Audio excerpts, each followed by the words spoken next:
Okay, with Katherine CostalA, True Romance is the short film. She's a Toronto filmmaker. This is your first film, correct? Yes, it is. So it's a really great thematic. It's about young relationships and how kind of emotionally mixed up. I remember basically in my early 20s, I didn't know a thing, right? So then you're trying to have this relationship and you're so emotionally immature, and it's really hard to navigate. That's sort of what your film's about. Exactly. Yeah. And it's based on kind of what I've seen around me, Yeah. just like the relationships in my age group and also just like that are happening in the world. So it's very like it just feels very real for me. Yeah. And it's one of those things where like it's almost like your whole world. Like when you're young, like it's like when you're feeling having those feelings, you can't think of anything else except for those feelings you have for that person. And then you think it's the most important thing in the world, but obviously in hindsight, it's not. Yes, exactly. And it's interesting because it's also not just like in my age group, but I feel like I see it among all age groups, like old to young. It's most common with younger people, Yeah. but yeah, it's definitely everywhere. Well, I think we all mature at a different age, right? So sometimes Mhm. if you're 25, you could be more mature than someone who's 55, right? So it depends on if you dealt with your shit, pardon my French. It's totally So true though. So it's really interesting film. So this is your first film, right? Yes. First film Okay. I ever wrote, directed anything. So tell me about that experience. Like what like from a what motivated you to make it, I guess. Like that's the most important question. Like what kind of drove you to make this film?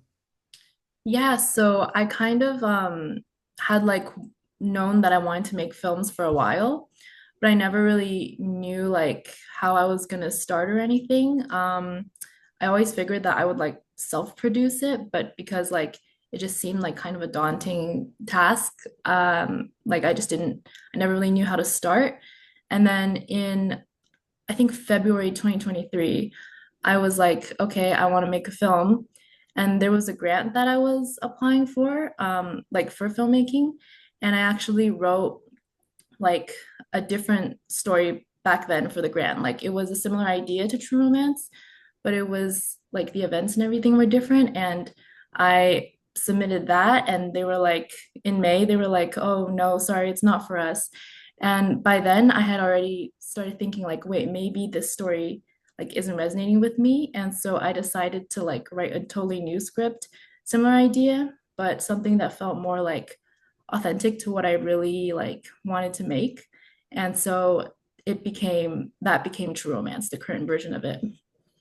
So making a like this is 29 minutes long, so kind of like saying I'm going to make a film is one thing, but actually doing it is another. And you also starred in the film as well, too, right? Yes, I did. Yeah. What's your acting experience prior to this film? My acting experience, I have very little of it. I've literally just done some like drama classes, like no like big productions or anything. But acting is something like I never thought that I would do until like recently. Growing up, I was never like, oh, I want to be an actor. I was more into like the behind the scenes aspects of filmmaking.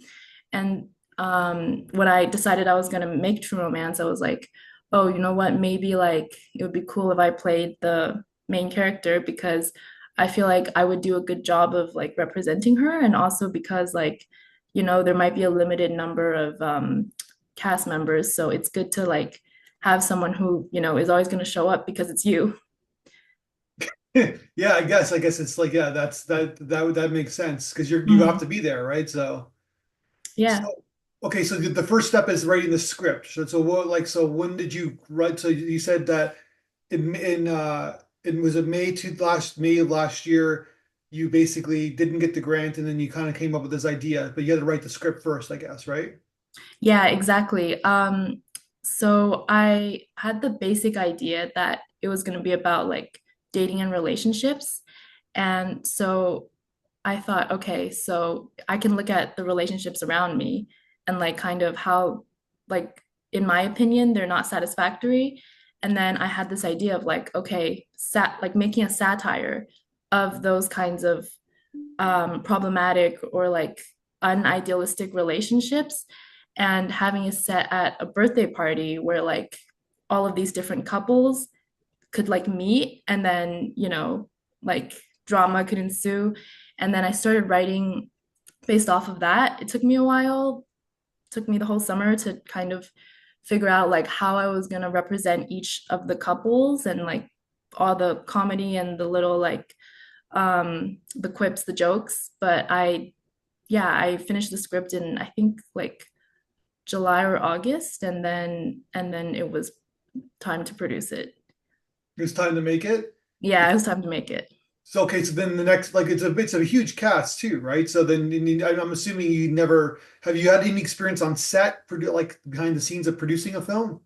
Yeah, I had a little bit of experience on set as a production assistant Okay. because I did volunteer on like a few like indie films, and so I had seen like the hustle and bustle of like, shooting day, everything. So I going into it, I knew kind of what to expect, but I think doing it yourself is like a whole other level, especially at, like during pre-production when you're like maybe casting actors, doing auditions, and like just like sourcing people. It's definitely that's very chaotic. I'd say like almost more chaotic than the actual shooting day, because we had like our biggest shooting day was 13 people in total.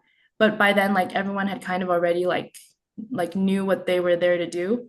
But like choosing people, like sourcing people was very like uh just like there was so much to do. And then it's almost like by the time it's shooting day, it's like, okay, everybody knows their lines, everybody knows what they're doing. Let's just get the show on the road. Like, it's pretty exciting. So what about locations? Where did you get all the locations? Yeah, so locations, so there's two house fronts that we filmed in front of. It was Valerie's house, like the one where the party was taking place in, and then there was the house across the street, which is where there was like a little wedding going on. Mhm. So those two I actually because the owners, they like advertised their business online, like they run businesses from inside their homes. So I found them through there, and I actually asked them if it was okay that we could film outside, and they agreed. So I'm very thankful to both of those homeowners. They let us film there for free. And then the interior is actually a different house, which we found on Peerspace.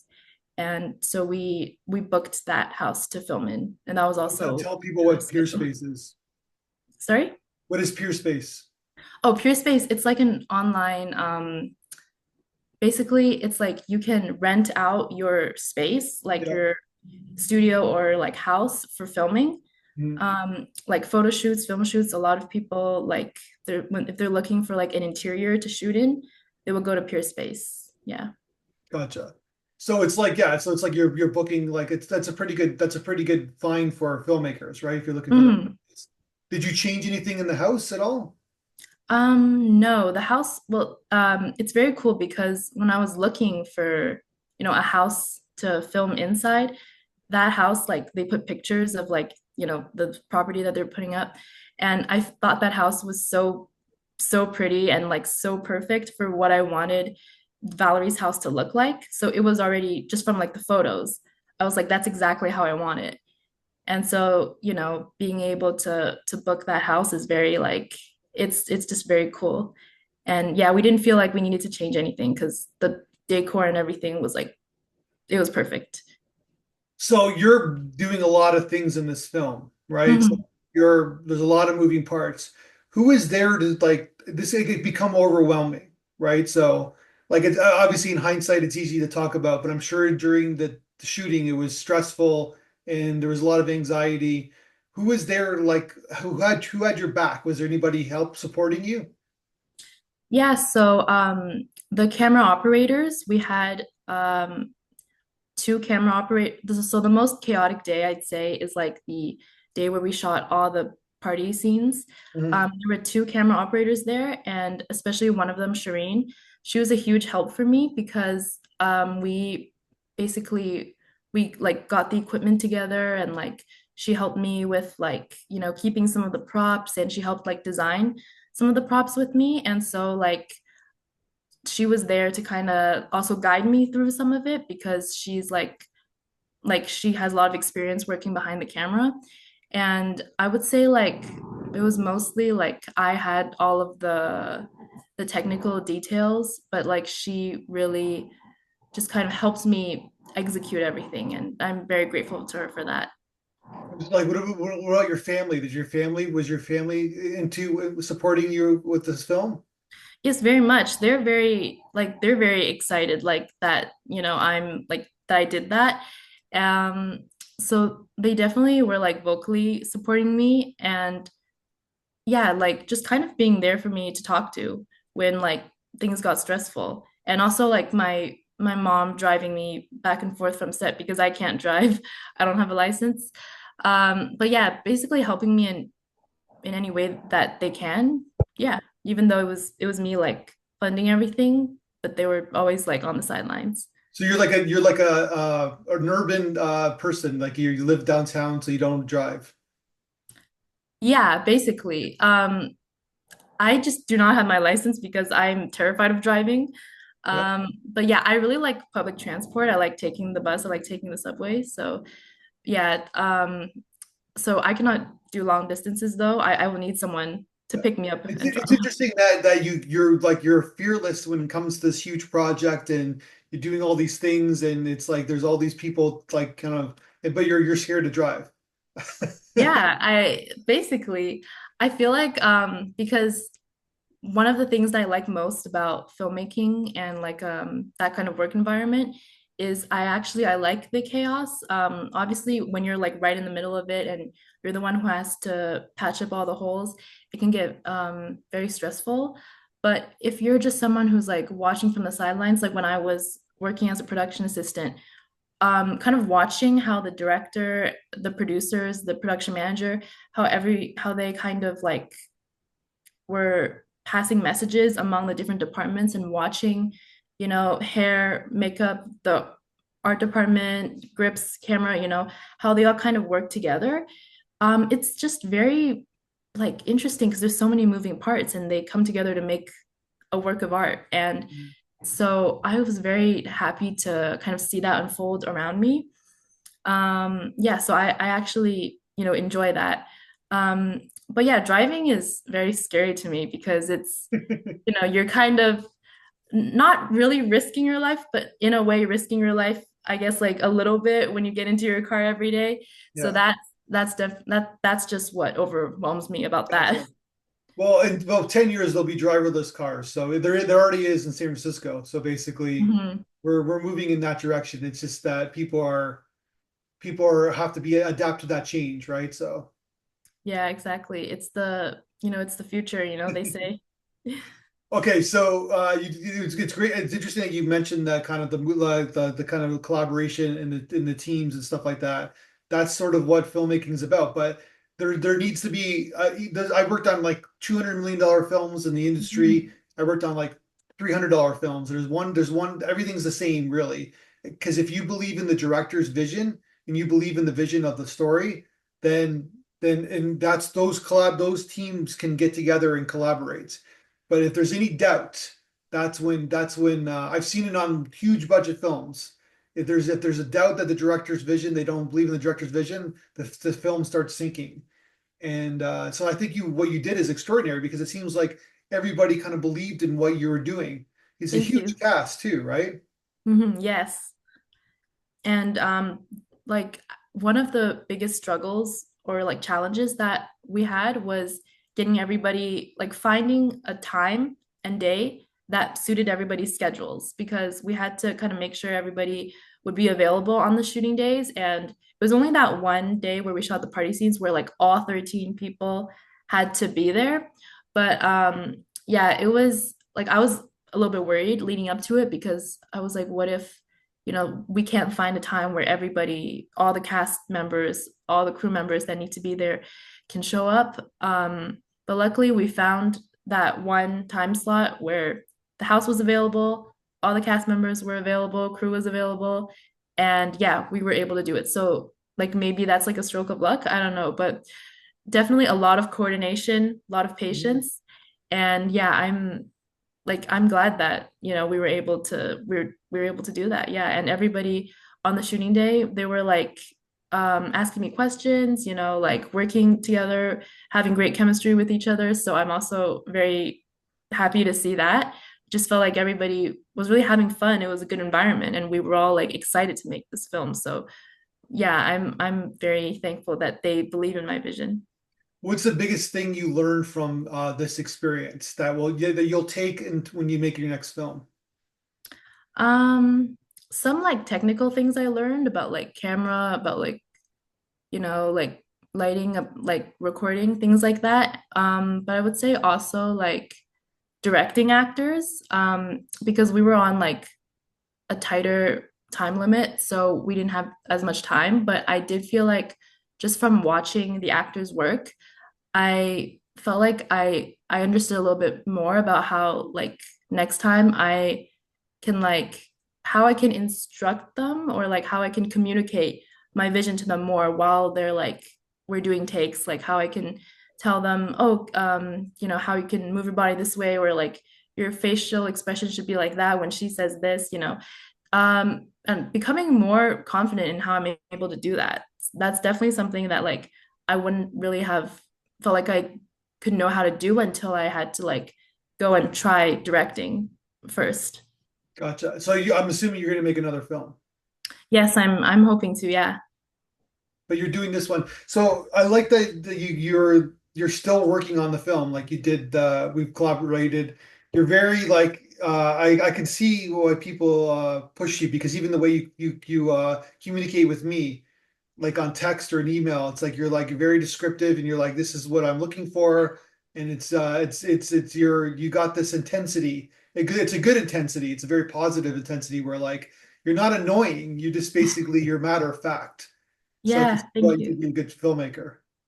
Yeah, I do try to work on that because in real life I'm very like, oh, would you mind like Yeah. if it's okay with you, could you do that for me? If you don't, it's totally okay. So like another thing about directing is that like at first I felt like maybe I would struggle with it because I think you need to be very firm, you need to be a leader basically. And Yeah. that's something I struggled with my whole life, like leading a group. So that when I was younger, I never thought I'd be able to do it. But yeah, it was absolutely through this experience, through making this film, that I learned how to like tap into that part of myself Mhm. and became comfortable in doing it. And now I genuinely feel like I can do that. So that's really an amazing thing that I got out of it. So, Well, it's like people have leadership abilities. People have leadership. Like I have like young kids, and you could see certain kids having these leadership abilities, right? Like they just yeah. it's not like they can go into a big crowd room and say, "Okay, this is what I'm looking for."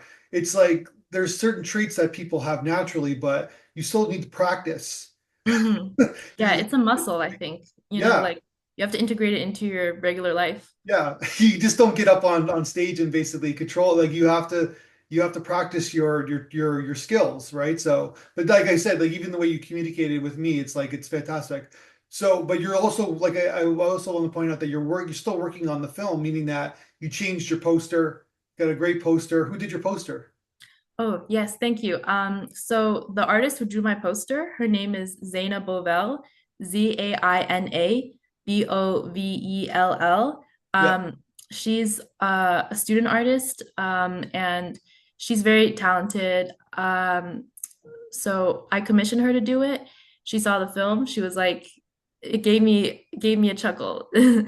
And yeah, like we kind of designed the poster together. I sent her like a rough drawing of like kind of what I wanted. And then she took that and she did this really amazing thing where she brought it to life. She like added a few elements, she changed a few details, which like I didn't think of at first, but when I saw it on paper, I was like, that's a really good idea. And she colored it, did everything. And yeah, so it's thanks to her for making the poster. And then the titles, the text True Romance, that was drawn by another artist. Her name's Katherine Maybaum, and she's also very talented. She designed the font with a little bit of my instruction. And yeah, it's thanks to like visual artists that like I always say, like the visual aspect of anything, like a movie poster, like an album cover, like there's, visual artists who they do that. They put in the time and effort to do that, and I'm always really in awe of like that aspect of it. Yeah. And then then you have a new trailer as well that you put on Instagram. It's got like over 2,000 views already. Good job. Oh, yes, I saw. It's actually not like an official trailer. It's just like a clip from the Yeah. film, like a 1 minute clip from it that I felt like conveyed the comedy, the type of humor that it had, and was like interesting, like a hook. So yeah, that I put that up as like a promotional clip, and I'm really excited that so many people are like watching it. Yeah, it's doing well. And you're just like you're just smart. You're a good producer. That's all I'm saying. And I think that I think you're just working on your instincts right now, right? So because there's no Yeah. context. But then when you make your next film, the second film I always say is the hardest film because you basically sometimes you're just working on instinct in your first film, and Hmm. sometimes you get lucky because you don't know what you don't know. And the second film is that you have the experience, but you want to make the second film better than your first film. And Hmm. then so basically, if that makes sense, it's the second film that's the hardest. Yeah, I definitely understand that because I think it's like once you've made one film and then maybe like after in retrospect you look at it and you're like, oh, maybe, I wish this part could have been different or I wish I did that differently. When you make the second film, maybe those will be like at the forefront of your mind and so you'll be hyper aware of those things. But I would say like my goal is to just kind of go into it um trying to just do the best I can because I think like when you make a film, if there's any part that maybe you didn't like, it could have been because that was just like what came out of the constraints of like maybe the time or the budget or like the whatever situation was going on. So just I think treat every project as its individual, just having like being an individual experience and not worrying about how like maybe past how the past is going to repeat itself as long as you feel like you know how to apply your knowledge. Yeah, so just try not to, I guess, compare your experiences. I think that's important. Yeah, exactly. So yeah, so the film's just kind of getting going right now. So congratulations, and it seems like you're on your way as a filmmaker, and you're very.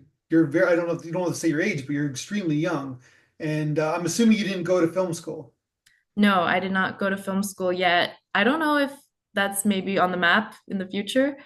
But yeah, I'm still like thinking about that. I don't know yet.